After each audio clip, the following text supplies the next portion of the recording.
हम लोगों ने 2018 में ही, इसलिए सरकारें उसके प्रति उतनी संवेदनशील नहीं थी, लेकिन 17 के बाद से हम लोगों ने इस पर काम प्रारंभ किया और अप्रैल 18 में हम लोगों ने इस पोर्टल को एक्टिव करने के साथ ही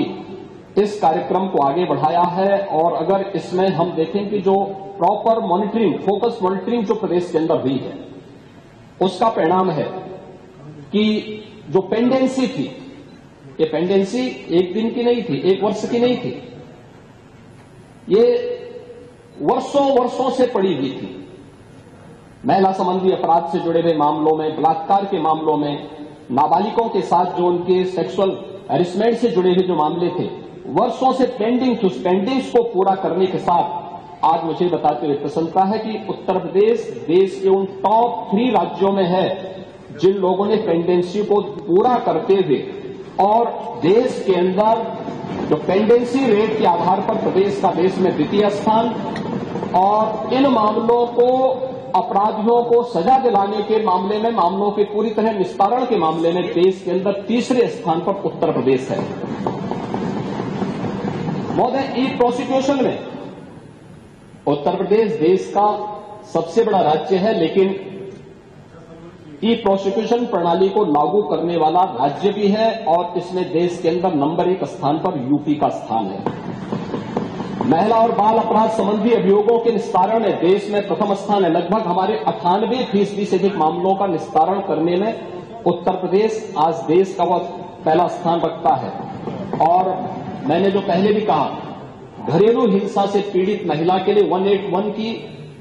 एक सर्विस है और 1090 बाहर महिला संबंधी अपराध के लिए जब कोई घटना घटित होती है तो कोई महिला कॉल करती है तो उस पर तत्काल सेवा उन्हें उपलब्ध होती है। इन सबको इंटीग्रेट करने का काम भी 112 के साथ इंटीग्रेट करने, 181, 1090 और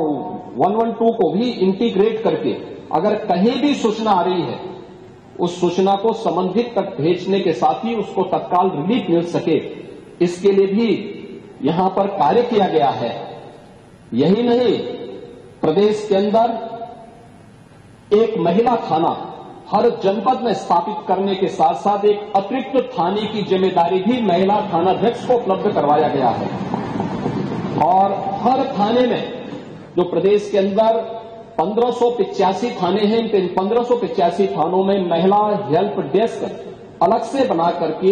एक व्यवस्था बनाई है। और 2020 से हमारी सरकार पूरे प्रदेश के अंदर मिशन शक्ति के एक अभियान को आगे बढ़ा रही है। मिशन शक्ति के अंतर्गत पिछले 7 वर्ष में हम लोगों ने लगभग 1.5 लाख पुलिस कार्मिकों की भर्ती की है प्रदेश के पुलिस बल में।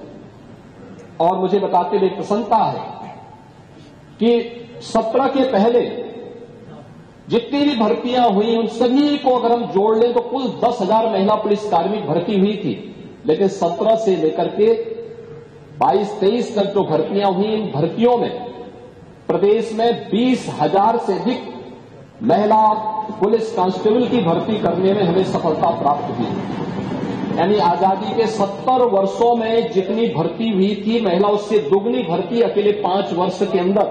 हमने पुलिस महिलाओं को यहां पे भर्ती किया। पुलिस की भर्ती में उनकी 20% हॉरिजॉन्टल आरक्षण की व्यवस्था उन्हें प्राप्त हो सके, इसको अनिवार्य रूप से प्रदेश के अंदर लागू किया। लखनऊ, गोरखपुर और बदायूं में महिला पीएसी की बटालियन के गठन की कार्रवाई को भी आगे बढ़ाया। लेकिन जो पुलिस कार्मिक महिलाएं भर्ती हुई थी, वे केवल एक कांस्टेबल के रूप में ऑफिस के कार्य को या थाने तक ही अपने को सीमित न रखें, बल्कि महिलाओं की सुरक्षा के साथ साथ शासन की योजनाओं को महिलाओं तक पहुंचाने के लिए उनकी प्रतिभा का लाभ समाज ले सके, इसके लिए प्रदेश के अंदर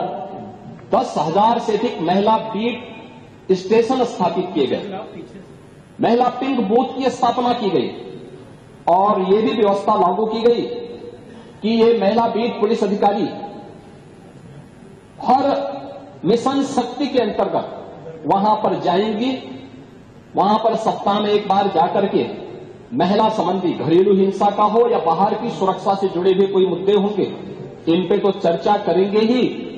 इससे संबंधित समाधान भी निकालेंगे, लेकिन इसके अलावा महिलाओं से संबंधित, उनकी सुरक्षा से संबंधित जो भी, या उनकी स्किल डेवलपमेंट से संबंधित या उनके स्वावलंबन से संबंधित कौन सी स्कीम केंद्र या राज्य सरकार की है, इनसे भी गांव की महिलाओं को अवगत कराएंगे। और ये मिशन शक्ति का एक कार्यक्रम प्रदेश के अंदर लगातार ये जारी है और इसके बहुत अच्छे परिणाम भी हम सबके सामने देखने को मिले हैं। ये सरकार महिला सुरक्षा के प्रति पूरी तरह गंभीर है।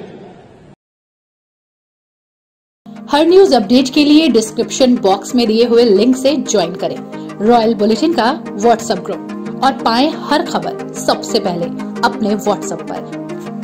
अपने आसपास की खबरों के लिए सब्सक्राइब करें रॉयल बुलेटिन और इस वीडियो पर कमेंट के जरिए अपनी राय देना ना भूलें।